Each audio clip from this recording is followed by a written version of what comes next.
Et pour les gens qui parlent du classement Elo dans le chat, dites-vous que pour le joueur de top niveau, il y a un truc complètement con avec le Elo, mais alors vraiment complètement débile et qui est facile à expliquer. Dites-vous que là, cette partie en termes de Elo, elle a la même valeur que des parties où ça jouait plus rien au Grand Suisse. Par exemple, où les joueurs n'avaient plus aucun enjeu. Genre que ta partie ait un enjeu ou qu'elle ait pas de l'enjeu, ça a exactement le même coefficient et la même chose en termes d'Elo. C'est absolument con. L'enjeu n'est pas pris en compte. Sauf que pour des joueurs de top niveau, l'enjeu, ça change tout. C'est pas le même Fabiano et le même Maxime que dans une partie en ligue autrichienne, par exemple. Non, le classement Elo ne prend absolument pas en compte l'importance d'une partie ou l'importance d'une compétition. Donc c'est stupide.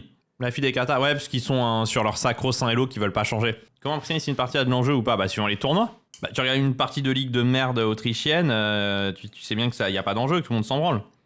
C'est comme un interclub au tennis. Mais tu regardes une finale de Grand Chess Tour, évidemment, l'enjeu est beaucoup plus grand. Enfin, je sais pas, c'est évident. Parce que comme au tennis, un tournoi futur a pas le même enjeu qu'une finale de Grand Chelem. Je veux dire, c'est débile plus de pas prendre en compte l'enjeu.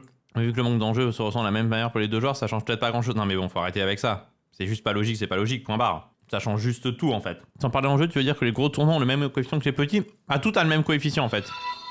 Et merci Asylum pour le Prime. Tout est pareil.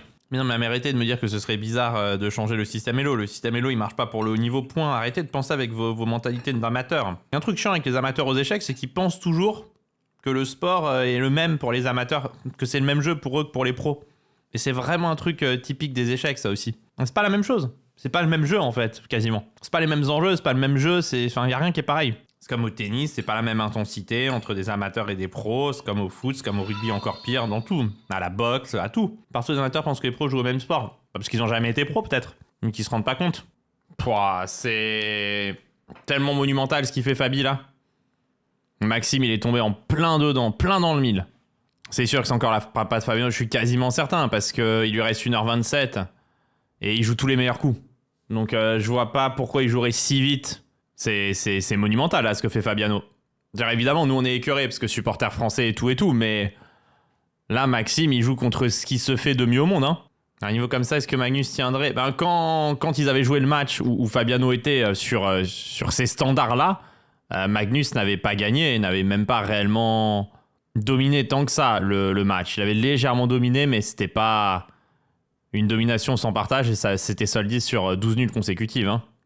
Mais Fabi, il est bon en rapide et blitz. Il a progressé, ouais. En rapide, il est devenu très fort en blitz aussi. Hein.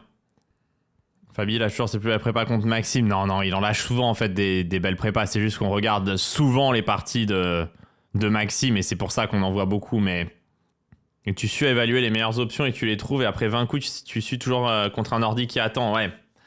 Non, mais Fabiano, quand il est capable de te placer la prépa, c'est un des plus grands défis que tu puisses affronter en tant que joueur d'échecs. Là, Fabiano, évidemment, il a visé le Grand Chess Tour comme son objectif, probablement l'un de ses objectifs principaux de l'année, vu qu'il est déjà qualifié au candidat. Et on le voit, hein, quand il joue comme ça, évidemment, un Fabiano dans cette forme-là, et Maxime qui trouve encore le meilleur coup, c'est quand même très impressionnant.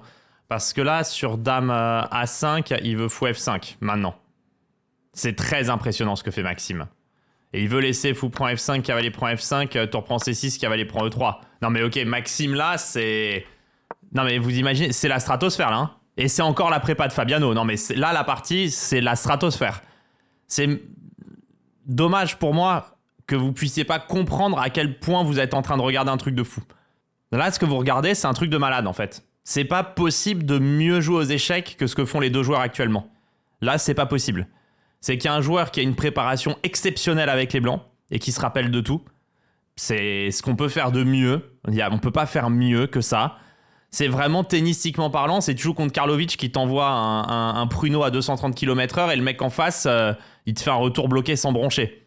Et l'échange, il continue, en fait. C'est-à-dire que c'est pas du tout fini, ça s'arrête pas là. C'est-à-dire que les mecs se renvoient des putains de missiles dans la gueule. C'est une dinguerie, là, ce qu'ils font. Je suis beaucoup plus impressionné par la partie d'Envel que Fabi. Les deux, c'est très impressionnant, parce que la prépa, elle est très bien ciblée aussi. C'est très fort de faire ça. Peu de joueurs réussissent à faire ça. Et là, les mecs, ouais, c'est Sinner Alcaraz. Là, c'est Sinner Alcaraz. Ouais, les mecs, là, c'est la stratosphère. Là, c'est la stratosphère. Tu peux pas aussi... En fait, très peu de personnes sur la planète sont capables d'aussi bien jouer aux échecs. Pas normal l'écart de temps, mais tu veux faire comment en fait? Est-ce que c'est même qualifié au candidat? Non, mais c'est pas qualificatif au candidat la compétition. Donc non, là ça change rien. Plus impressionné par Maxime que par Fabi. Fabi qui récite les cours, que Maxime les trouve sur l'échiquier, même si évidemment énorme Fabi. Ouais, mais être capable d'avoir un tel niveau de préparation si régulièrement pour Fabiano, c'est très impressionnant, les amis. C'est comme si vous disiez, ah, je suis pas impressionné par Isner parce que son service c'est cheaté. Ouais, enfin, sauf qu'il faut les sortir les services. Je trouve que vous êtes un peu trop sur le il connaît par cœur, c'est facile. Ouais.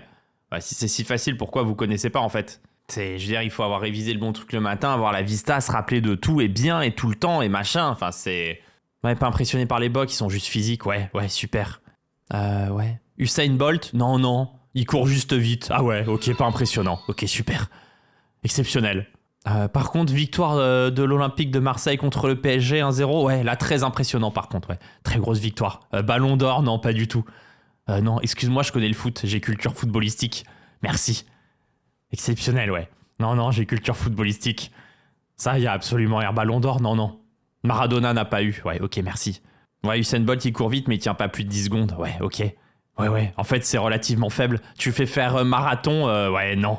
Déjà, un prix individuel dans un sport collectif, c'est tellement à cotax. Ouais, complètement. Ça a absolument aucune valeur. D'ailleurs, souvent, ce que tu vois, les joueurs, quand ils obtiennent Ballon d'or, t'es content? Non, absolument rien à foutre.